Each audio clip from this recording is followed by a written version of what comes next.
पापा ने अपने बिजनेस के लिए मेरे जीवन की बलि चढ़ा दी। शादी जहाँ दो दिलों, दो परिवारों का मिलन होता है, जिसमें इमोशंस, प्यार, फीलिंग्स होती हैं, लेकिन मेरे जीवन में जो रिश्ता जुड़ रहा है वो सिर्फ पैसे के लिए। पापा ना मुझे ऐसे इंसान के हाथों सौंप रहे हैं जिसे मैं नहीं जानती, वो मुझे नहीं जानता। न खुशी है न उत्साह, अगर कुछ है तो बस बिजनेस प्रॉफिट।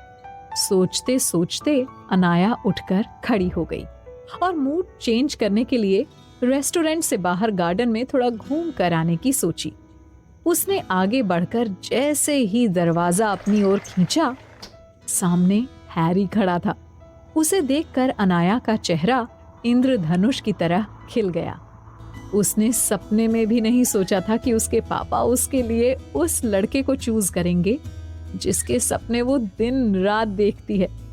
हैरी को देखकर अनाया का दिमाग खुशी के मारे घोड़े की तरह दौड़ने लगा। उसका दिल किया हैरी को चूम ले। इस वक्त अनाया को अपने पापा पर बेहद प्यार आ रहा था। वो वहीं खड़े खड़े शादी से लेकर हनीमून के सपनों में खो गई। उसका दिल कर रहा था कि अभी पंडित को पकड़ कर ले आऊं और यहीं खड़े खड़े शादी कर लूं हैरी से। तभी हैरी की आवाज सुनकर अनाया अपने ख्यालों से बाहर आई। अनाया, तुम यहाँ पर? उप्स, शायद मैं गलत रूम में आ गया हूँ, सॉरी गाइस। हैरी वहां मेरे लिए नहीं, किसी और काम से आया था। अनाया के सपनों का महल भर भरा कर गिर चुका था, क्योंकि वो जिस हैरी से प्यार करती थी उसे नहीं, बल्कि किसी और को उसके पापा ने सिलेक्ट किया था। उदास मन से वो रेस्टोरेंट के गार्डन में जाकर टहलने लगी। अनाया ने हील का सैंडल पहन रखा था। अचानक से उसका बैलेंस गड़बड़ाया और वो गिरने वाली ही थी कि तभी किसी ने उसकी कमर में हाथ डालकर उसे पकड़ लिया और वो गिरने से बच गई। अनाया का शरीर एक अनजान शख्स की बाहों में बेजान सा झूल गया था। उसने अपने चेहरे पर आए बालों को पीछे की ओर करते हुए उस शख्स को देखा, मानो उसे 440 वोल्ट का झटका लग गया हो। जिस इंसान से दिन रात दूर भागती है, वो इंसान यहाँ क्या कर रहा है? उसके मुंह से बस इतना ही निकला, ये भगवान, ये यहाँ। अनाया और उस शख्स को देखकर परिवार के सभी लोग हैरान थे। सभी का मुंह खुला का खुला रह गया था। ये कहानी है अनाया सक्सेना की, एक ऐसी लड़की जिसे पता है कि वो कॉलेज की कोई गॉसिप मटेरियल नहीं है, इसलिए उसके सपने भी ज्यादा बड़े नहीं हैं। वो बस किसी भी तरह ग्रेजुएट होना चाहती है। उसे एक सिंपल इंसान से शादी करनी है जिससे वो दुनिया में सबसे ज्यादा प्यार करना चाहती है। आपको लग रहा होगा कितने छोटे और आसान से ख्वाब हैं, लेकिन ऐसा बिल्कुल नहीं है। जिंदगी हमेशा इम्तिहान लेने में यकीन रखती है। इत्तेफाक से उसकी जिंदगी में एक ऐसे मैथ टीचर की एंट्री होती है जो उसे अच्छे ग्रेड्स देने में बिल्कुल भी इंटरेस्टेड नहीं है।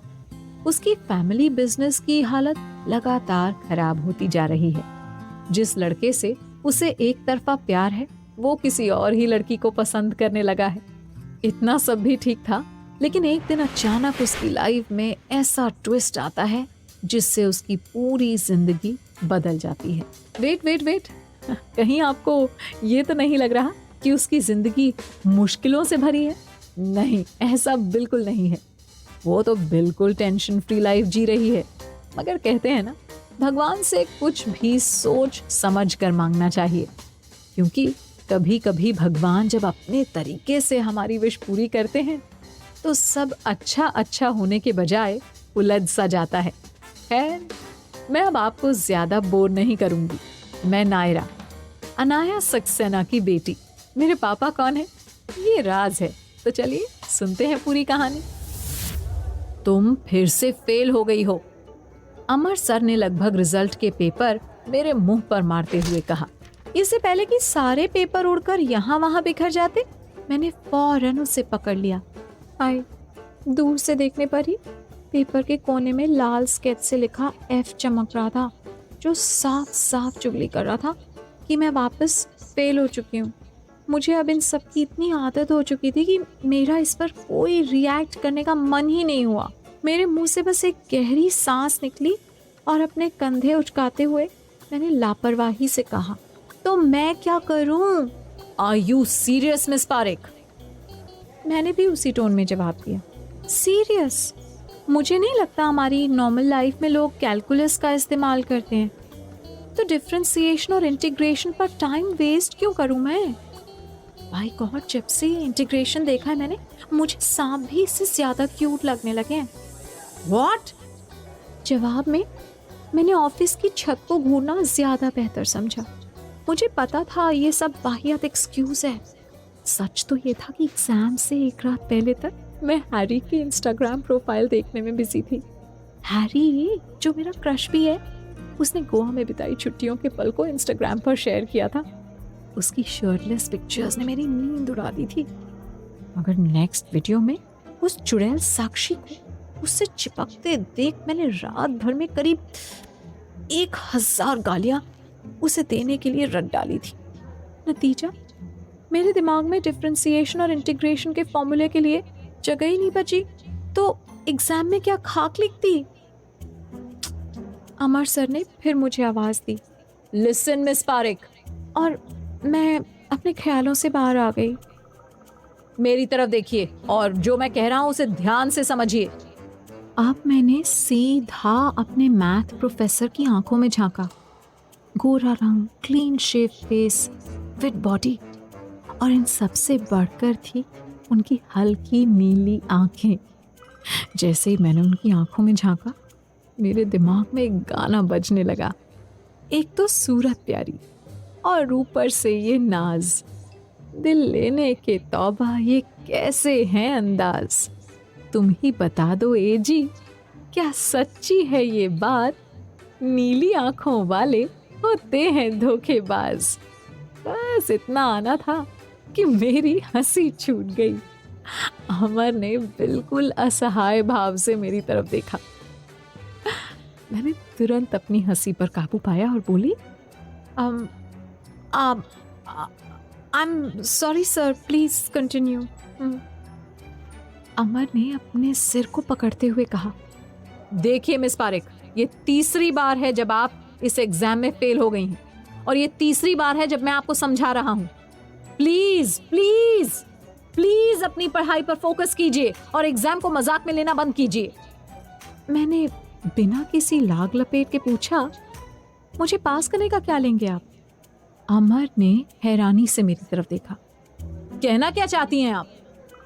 मैंने बिना उसकी आंखों में देखे धीरे से पूछा, 50,000 काफी होंगे या और चाहिए आपको मुझे अच्छे मार्क्स देने के लिए?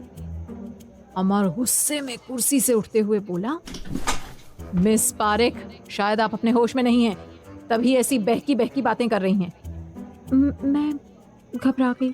आखिर मैंने अच्छे ग्रेड्स की खातिर अपने प्रोफेसर को रिश्वत देने की कोशिश की थी, मगर मैंने इसे जाहिर नहीं होने दिया और पूरे कॉन्फिडेंस के साथ अपनी बात रखी। अब बात सीधी सी है सर, स्कूल में मैथ्स में मेरा रिकॉर्ड बहुत अच्छा रहा है। आप चाहें तो मेरे रिकॉर्ड्स चेक कर सकते हैं। ये सब प्रॉब्लम तब शुरू हुई जब से आपने मुझे पढ़ाना शुरू किया। नंबर्स वाले मैथ्स तक तो फिर भी ठीक था। क्या ज़रूरत थी आपको नंबर्स के साथ इंग्लिश अल्फ़ाबेट को मैथ्स में घुसाने की? मुझे ये सब समझ नहीं आता। इनफैक्ट बहुत कंफ्यूजिंग है ये। मुंह बनाते हुए मैंने अपनी बात खत्म की। मेरी बचकानी बातें सुनकर अमर सर का खून खौल रहा था, साफ दिख रहा था वो बड़ी मुश्किल से खुद को कंट्रोल कर रहे थे। उन्होंने खड़े खड़े ही झुककर अपने हाथ मेरे सामने डेस्क पर टिकाए और अपना चेहरा मेरे सामने लाते हुए बोले, क्या आप चाहती हैं कि मैं आपके पापा को कॉल कर यहाँ बुलाऊं मिस पारेख? उसकी खा जाने वाली नजरों को इतने करीब से देखकर मेरा कॉन्फिडेंस डोलने लगा था। मगर पापा को बुलाने वाली बात सुनकर मैं बिल्कुल पेट पकड़कर हंसने लगी। अमर गुस्से में सीधा खड़ा होते हुए, तुम्हारे जितनी बदतमीज लड़की मैंने आज तक नहीं देखी। ठीक है, अब मैं तुम्हारे पापा से ही बात करूंगा। मैंने लापरवाही से पेपर्स उठाते हुए कहा, आई डोंट केयर, नंबर तो होगा ना आपके पास, कर लीजिए कॉल। वो कुछ देर तक मुझे गुस्से में घूरता रहा, पर कर भी क्या सकता था। मेरे पापा हमेशा बिजनेस मीटिंग्स में ही बिजी रहते थे, इतने बिजी कि उनका फ़ोन लगभग हर वक्त स्विच ऑफ ही रहता था। वो कितना भी ट्राई कर ले, उनसे बात करना पॉसिबल ही नहीं था। खुद मुझे अपने पापा से बात करने के लिए उनकी खड़ूस सेक्रेटरी को कॉल करना पड़ता था, और वो तब तक मेरी बात उनसे नहीं करवाती थी जब तक कोई बहुत ज़रूरी काम ना हो। और मैं 110% श्योर थी कि मेरे किसी भी प्रोफेसर के पास उनका नंबर नहीं था। अमर सर अब अपने शर्ट की बाहें फोल्ड करते हुए वापस अपनी जगह बैठ गए। इस दौरान उन्होंने एक बार भी अपनी नज़र मुझ पर से हटाई नहीं। उनकी मस्कुलर आर्म्स और गुस्से भरी आंखें देखकर 1 मिनट के लिए मुझे लगा कहीं अब ये मुझे पीठ ही न डाले। फिर भी मैं ढीठ की तरह तन कर बैठी रही। ओके मिस पारिक, अब आप अपने लिए एक ट्यूशन टीचर हायर कर रही हैं। ये आपके लिए भी बेस्ट होगा और मेरे लिए भी। मैंने हैरानी से अपनी आंखें सिकोड़ी। Tuition teacher? मेरे पास इतने पैसे नहीं हैं कि मैं उसे किसी ट्यूशन टीचर पर लुटा सकूं। जबकि सच्चाई ये थी कि हर महीने मेरे पापा लाखों रुपए जेब खर्च के तौर पर मेरे अकाउंट में डाल देते थे। आपको उसकी चिंता करने की कोई ज़रूरत नहीं है मिस पारिक। मैं अपने स्टूडेंट्स का फ्यूचर ख़राब नहीं होने दे सकता। मैंने मिस साक्षी से बात कर ली है, वो बहुत अच्छी स्टूडेंट हैं। स्पेशली मैथ में उनका रिकॉर्ड बहुत अच्छा है। आज से आपके मैथ्स के सारे डाउट्स वही क्लियर करेंगी। मैं लगभग चीख पड़ी। क्या? वो चुड़ैल, वो मुझे ट्यूशन देगी? नो वे। आप अच्छी तरह जानते हैं अगर हम दोनों 5 मिनट भी एक साथ रहे तो डेफिनेटली एक दूसरे का मर्डर कर देंगे। ये मेरा फाइनल डिसीजन है और आपको उसे पे करने की कोई ज़रूरत नहीं है। उसे इस काम की पेमेंट मैं दे दूंगा क्योंकि मैं आपका टीचर हूँ and according to you as a teacher मैं आपको अच्छी तरह पढ़ा नहीं पाया। सो अब ये जिम्मेदारी मेरी है कि मैं अपनी गलती सुधारूं। मैंने विरोध करना चाहा। बस सर। अमर सर ने फाइल्स पलटते हुए बिना मुझ पर नजर डाले ही कहा, नो डिस्कशन मिस पारिक। मेरा मूड अब तक इतना खराब हो चुका था कि मेरा मन हो रहा था उनके बाल नोच लूं और उनके कपड़े भी फाड़ डालूं। नहीं वेट, कुछ गलत सोचने की जरूरत नहीं है। मेरे मन में उनके लिए ऐसा वैसा कुछ भी नहीं था। ओके? गुस्से में अपने हाथ बांधते हुए मैंने पूछा, फाइन, जो आपके मन में आए वो कीजिए। अब मैं जा सकती हूँ? आप सुन रहे हैं कुकू एफएम पर पूजा कुमारी द्वारा लिखी कहानी मैरिज डील सीजन 1 और मैं हूँ दीप्ति सिंह। कुकू एफएम, सुने जो मन चाहे।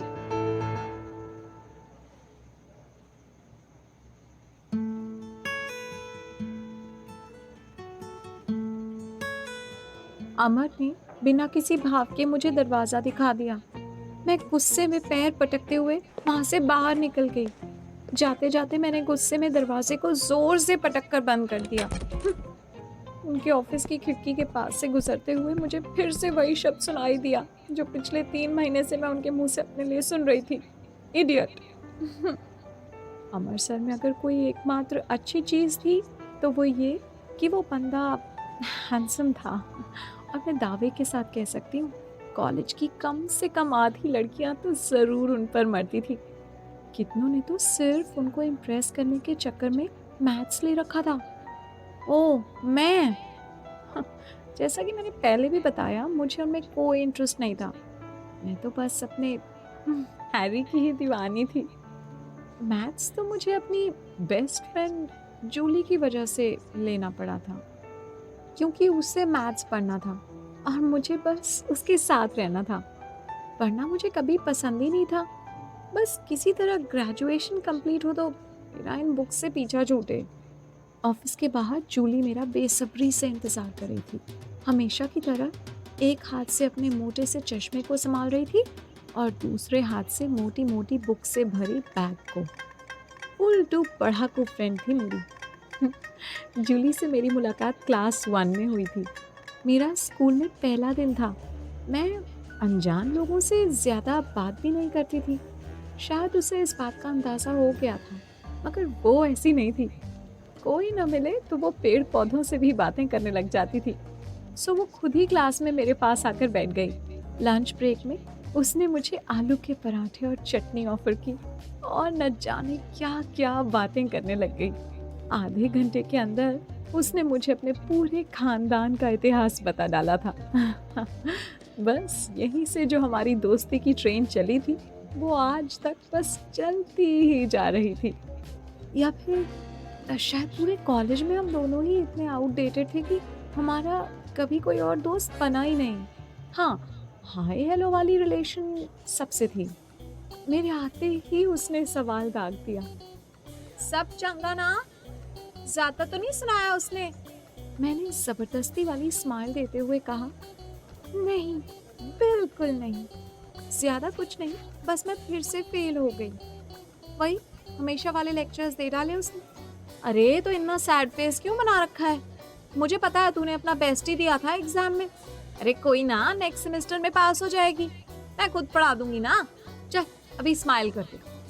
मैंने अपना सिर ठोंकते हुए कहा, यही काम पहले करना था ना।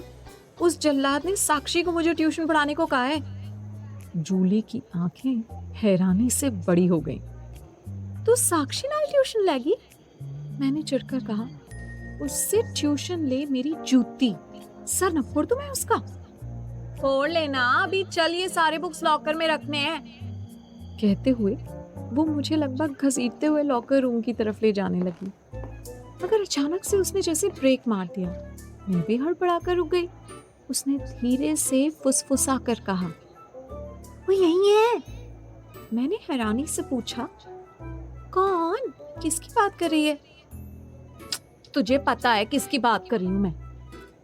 मैंने उसकी नजरों का अनुसरण किया और खुशी के मारे जैसे मेरे हाथ पैर ने काम करना बंद कर दिया।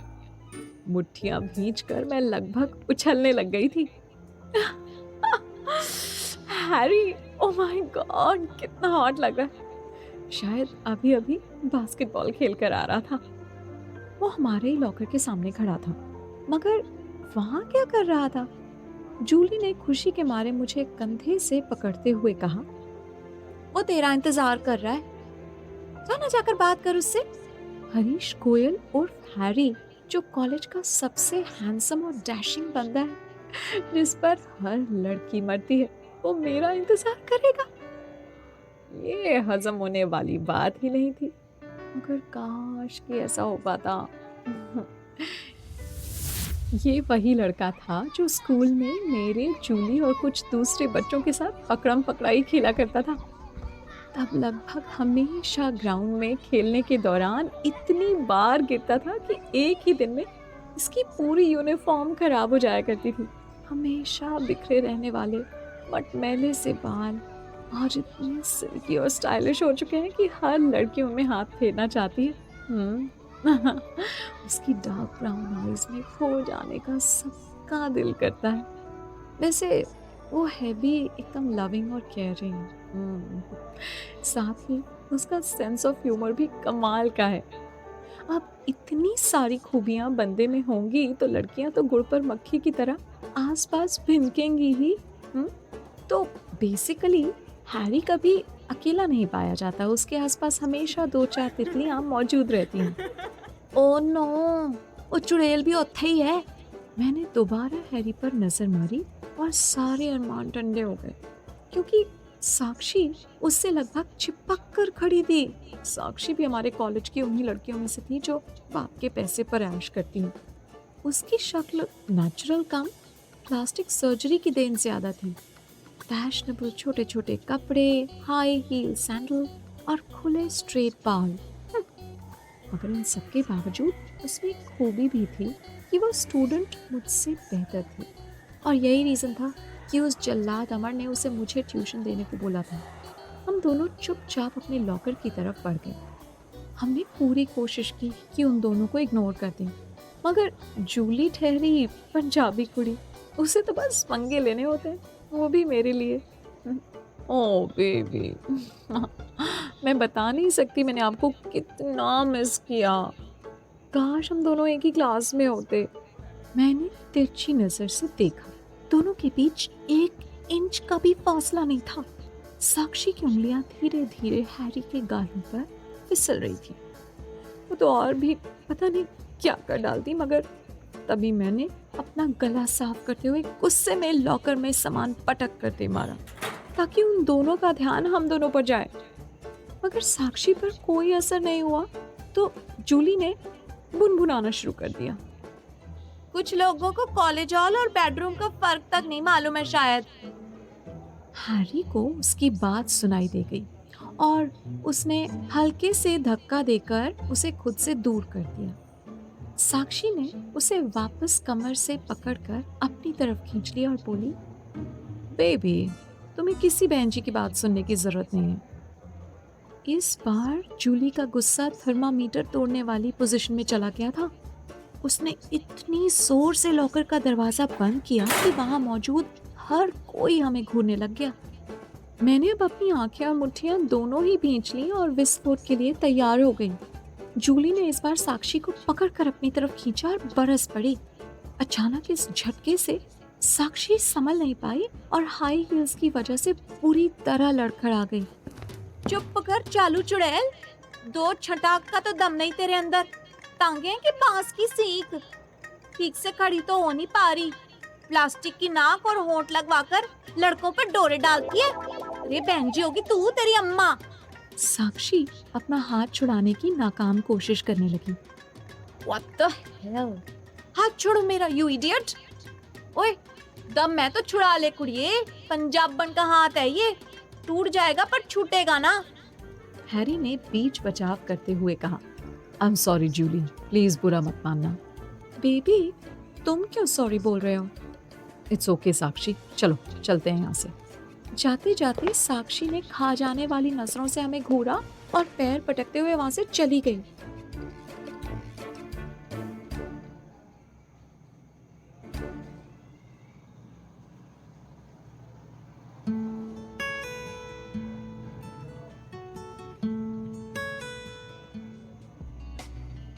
हाय, मैंने तो हमारे खुशी के जूली को गले ही लगा लिया। जो काम मैं कभी नहीं कर पाई वो आज उसने कर दिया था। यार ये हैरी का टेस्ट इतना गंदा क्यों है? इससे चंगी कुड़ी नहीं मिली ओनू पूरे कॉलेज में।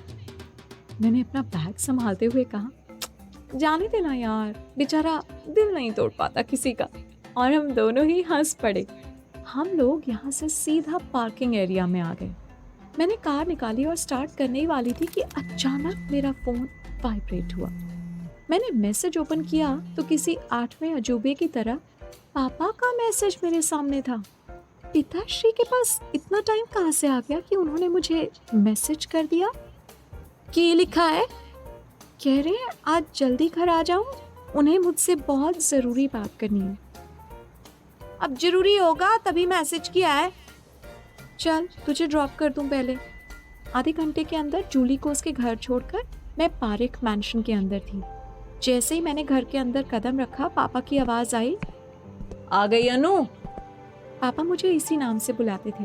वो सोफे पर बैठे लैपटॉप में न जाने क्या करने में बिजी थे।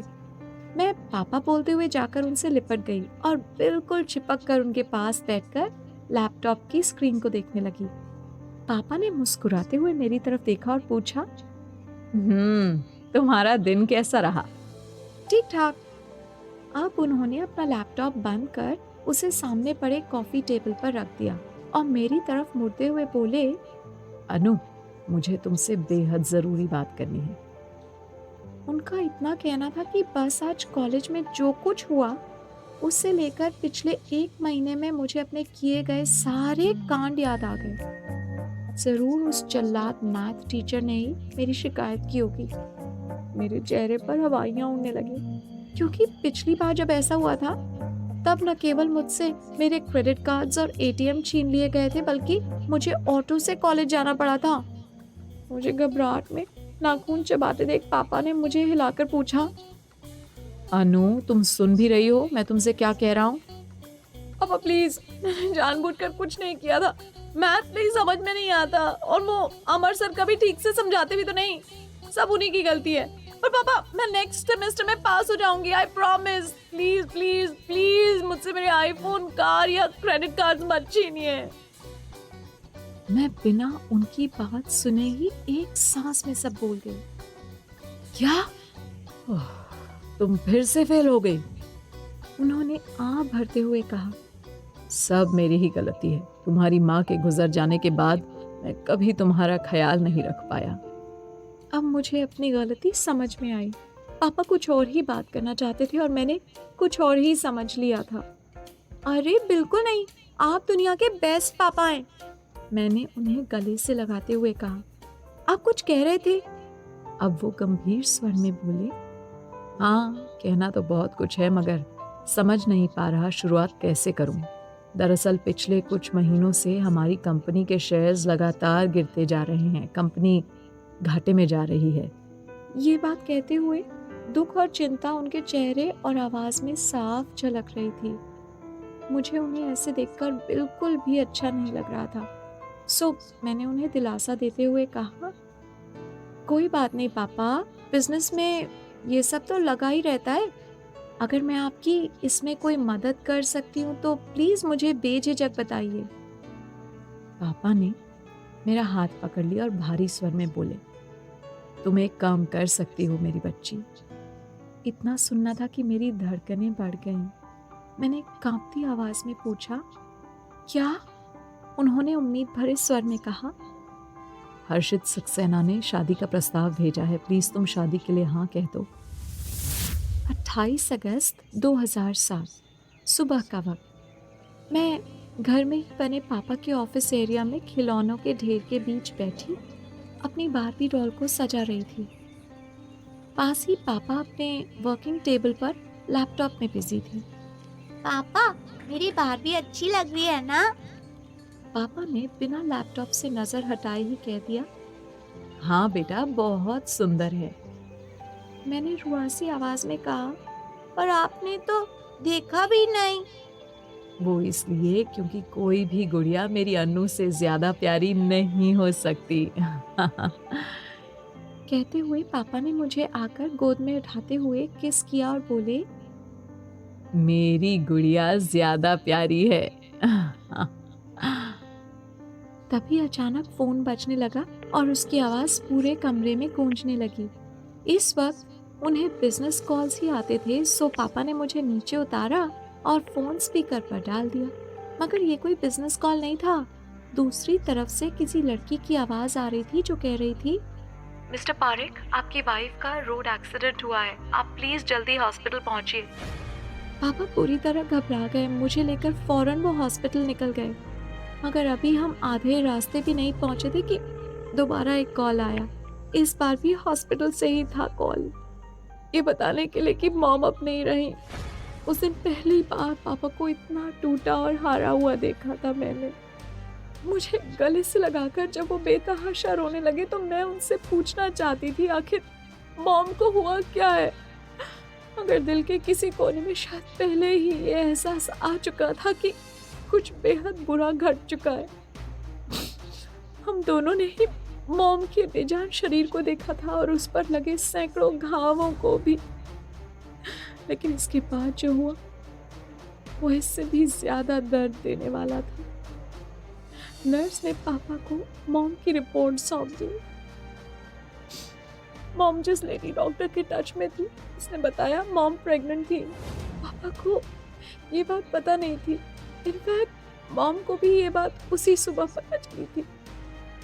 डॉक्टर ने बताया सुबह ही उन्होंने फ़ोन पर उनसे बात की थी और बताया था कि प्रेगनेंसी टेस्ट किट में उनका टेस्ट पॉजिटिव आ रहा था।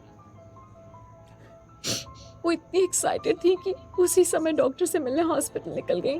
उन्होंने बताया था कि वे अगले हफ्ते होने वाले मेरे बर्थडे पर पापा और मुझे सरप्राइज देंगी। मगर नियति कुछ और ही थी। उस एक्सीडेंट में सिर्फ एक नहीं 2 जानें गई थी। हमने मॉम के साथ उसे भी खोया था जो अभी इस दुनिया में आया भी नहीं था। हमारा सब कुछ खत्म हो गया था। बस पापा और मैं, अब यही हमारी दुनिया बची थी। लेकिन इसके बाद पापा ने मॉम के हत्यारे को सजा दिलवाने के लिए अपनी पूरी ताकत लगा ली। लेकिन जिस कार ने मॉम की कार को टक्कर मारी थी, उसके मालिक का नाम सुनकर पापा को और भी ज्यादा धक्का लगा। ये कोई और नहीं, हर्षित सक्सेना की कंपनी HR कॉर्पोरेशन के मालिक का छोटा भाई था। पुलिस ने फौरन उसे पकड़कर जेल में डाल दिया था, मगर सक्सेना ने भारी पैसे खर्च कर उसकी सजा बेहद कम करवा दी थी। उसका भाई बेहद सस्ते में छूट गया। पापा ने बहुत कोशिश की, मगर उसे सजा नहीं हो पाई। जाहिर है HR कंपनीज हमसे नाम और पैसे दोनों मामले में ज्यादा आगे और पावरफुल थे। उस दिन मुझे पहली बार पैसे की ताकत का अंदाजा हुआ था, जिसने कितनी आसानी से एक मुजरिम को बेकसूर ठहरा दिया था।